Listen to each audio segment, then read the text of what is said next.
The Wyoming Backcountry Discovery Route is a 900-mile journey through some of the most remote and beautiful landscapes in the American West.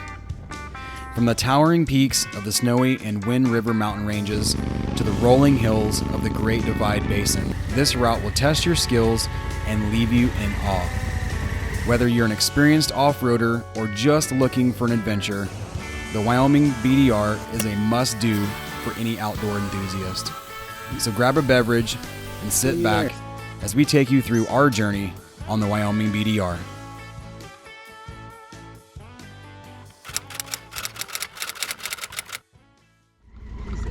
On the last episode, we faced some gnarly terrain. It's mud. Slippery mud. And got to enjoy some amazing views. We also experienced some maintenance issues and flat tires. Like razor knife. And we weren't sure if we were going to make our next camp before dark. I hope you enjoy this third and final episode.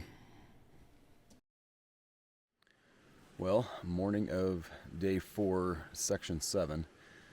Yesterday was kind of a long day when it was supposed to be a short day. We get the chain fixed, chain and sprocket and all that stuff done in Riverton. And the plan was to basically go to Shoshone and then start or find a place to camp somewhat not too far from that. We didn't realize was that it was basically sagebrush from Shoshone all the way to, what town was that? Ten Sleep. And so we thought, okay, we'll just get some camp around Ten Sleep. Well, apparently everybody in Wyoming thought that camp around Ten Sleep was a good idea because we could not find any camp. We did probably 30 something miles of section 7 before we actually found a camp spot, but hey, the one that we found is pretty epic. Kind of down in this little hole.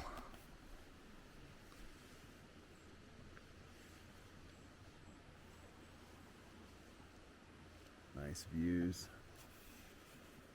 And there's a natural spring that runs all down through there. We're at 8,500 feet. So it was a little bit chilly last night. Woke up and everything was soaking wet just from the dew. But yeah, so the spring kind of comes out of the ground here also, just bubbling out.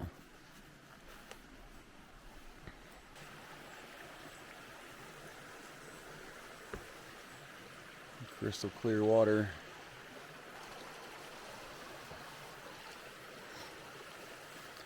So we're so far ahead of schedule that I think today actually will be a short day. I think we're going to go up to Medical Lake or Upper Medical Lake and try to find camp there. It's only about 45 miles.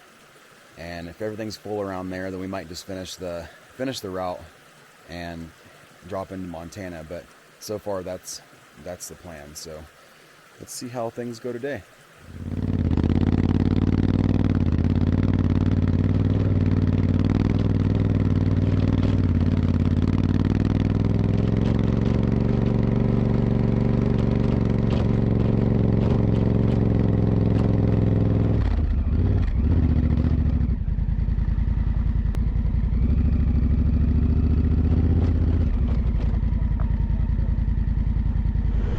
Gosh, this is so crazy. I mean, it all seems kind of barren, in some places, but even still, like, it looks pretty epic.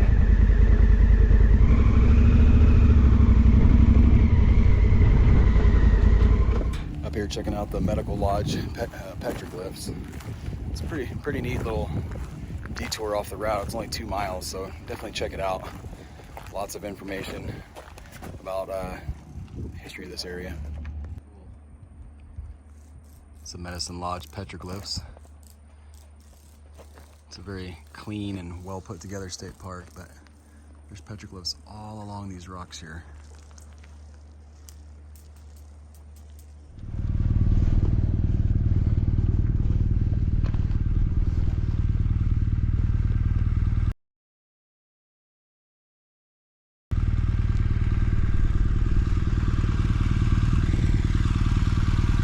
Alright. Hopefully the lodge should be just right. Not too far from here. My karate kick.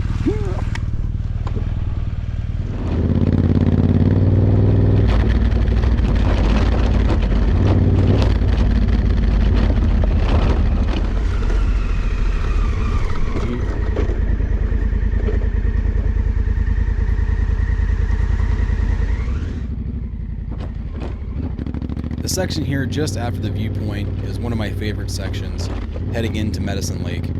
It's a single lane road with some slightly technical rock sections. It's just nice and flowy, and it keeps you on your toes. We made it to Medicine Lake Campground, and we practically had the place to ourselves. Campground's empty.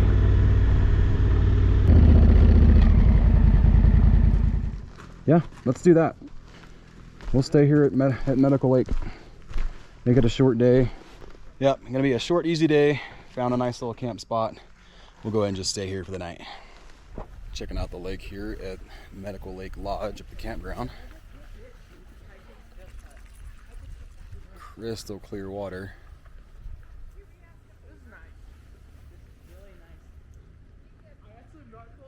Yeah, so we only rode about two hours today, made about 50 or so miles, and just thought this place was pretty nice. Let's just stay here. We're already so far ahead. It just kind of made some sense. So we're gonna enjoy the day, hanging out, relaxing, maybe doing some fishing, see how it goes.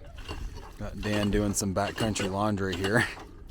You take your giant loot bag, you throw your clothes in there.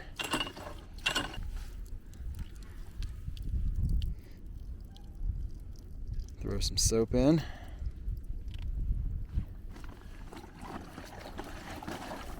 Nice little agitation.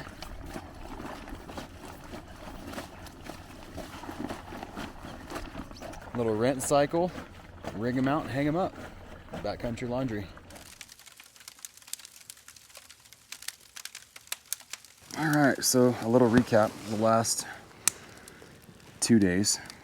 I think last time we did this, it was day 2. This is now day 4. Day 4 or 5, depending on how we look at it. Lots happened in the last few days. So we did the end of section 2, all of section 3, and all but 20 miles of section 4 on day 3, because there isn't a whole lot of place to stay when you get outside of the town. Is that Atlantic City, right? Yeah. Up to Atlantic City, it's a lot of sagebrush. We did find a camp like you saw here, and it was all right. It worked out.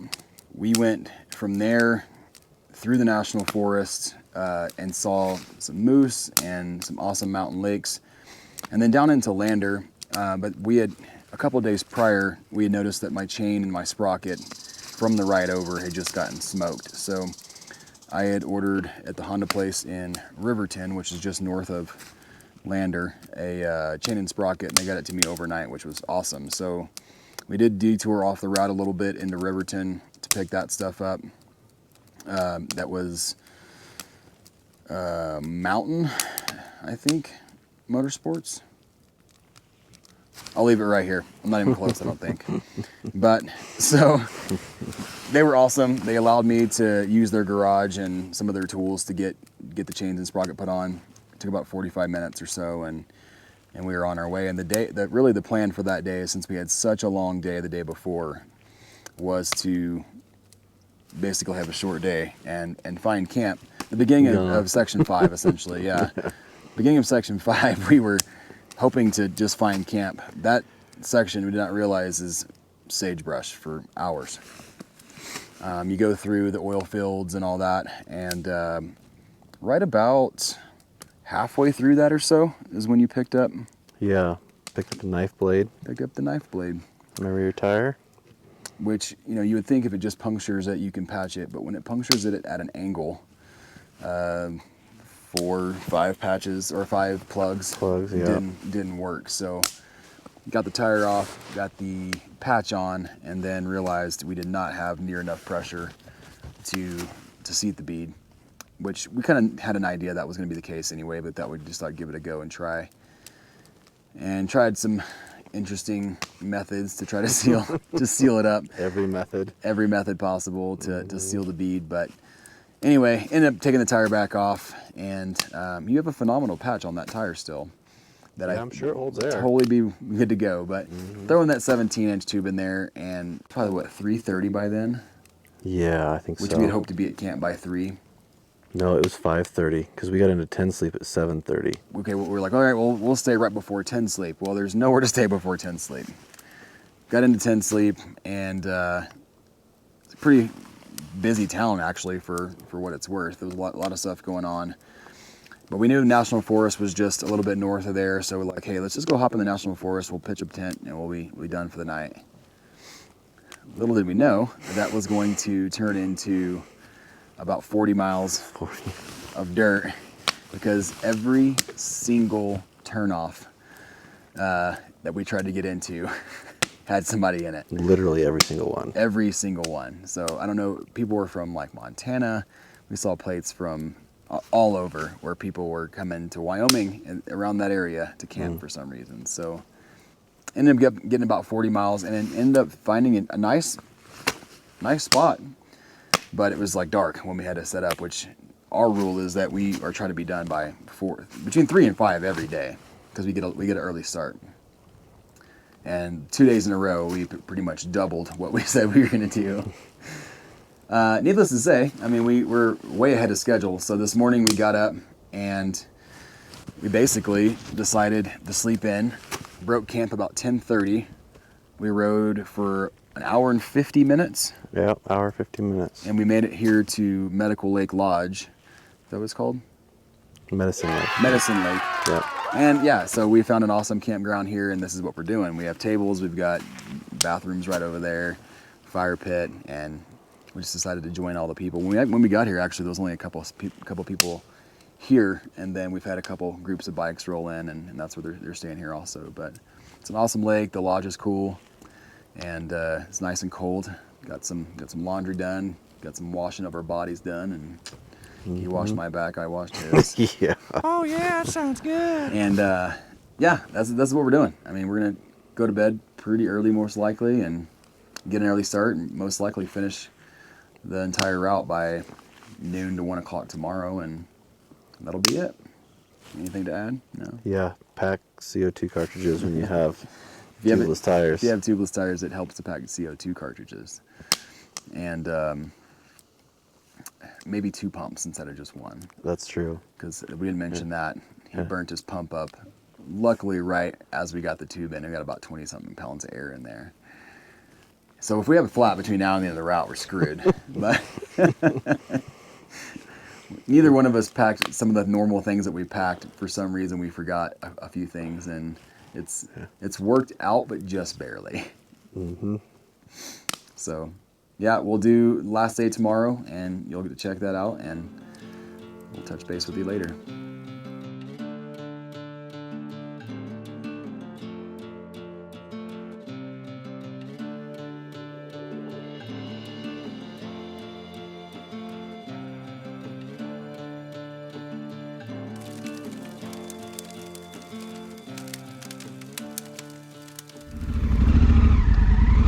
Here we go.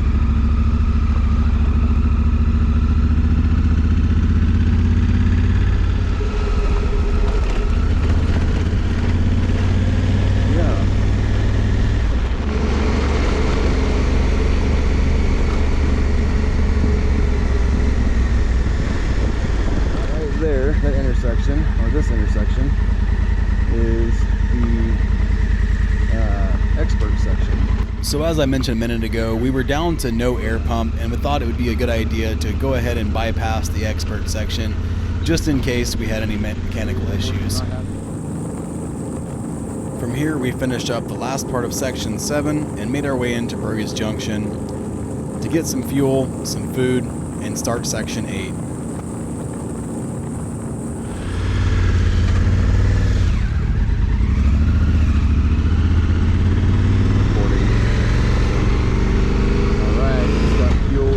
Junction, and now the last 43 miles of the Wyoming BDR. The last section, section 8, is an out and back, but I highly recommend that you do this section. It is absolutely stunning, it's gorgeous, and the views are just amazing.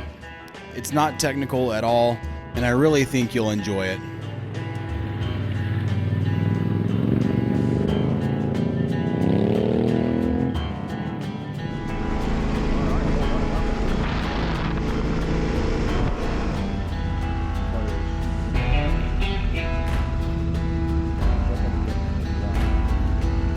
this last little section, there are a few sheep farms, so just make sure that you're aware of that and be aware that they might have some sheep in the road here in a few places.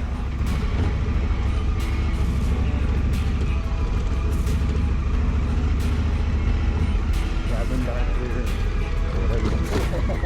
You probably look at the road.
That's cool. As far as you can go.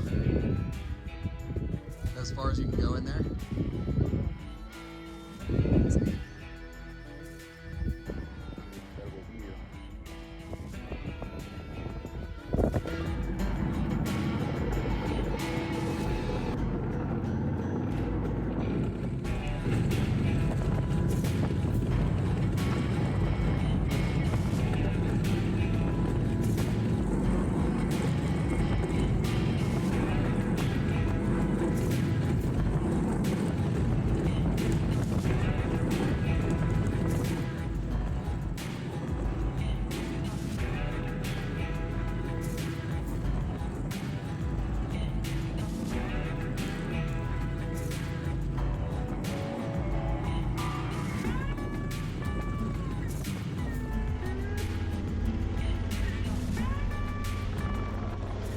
As we come to the end of this route, we feel incredibly accomplished and so much gratitude.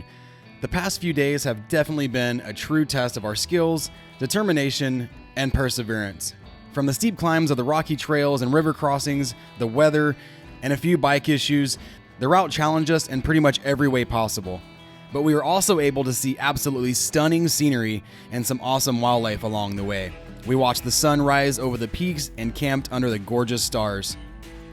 The Wyoming BDR has definitely lived up to its intentions and reminded us of the beauty and resilience of nature and the importance of protecting it for future generations. So as we say goodbye to the Wyoming BDR, we'll take with us the memories of another unforgettable adventure and the lessons we've learned along the way. As always, Dan and I head home with a renewed appreciation for the outdoors, adventure riding, and each other, and the opportunity to escape the day-to-day and explore the unknown and the path less traveled. Well, that's it. Made it to the end of the BDR. And it's a little bit anticlimactic, honestly, because I thought there'd be a sign that says, like, welcome to Montana, or something like that. But apparently it's just a Crow Indian reservation with a cattle guard that's blocked off, and then letting you know that you're entering Bighorn National Forest from this way. So it is what it is, I guess. We did it! But no, I mean, this last section actually was really fun. It's gorgeous.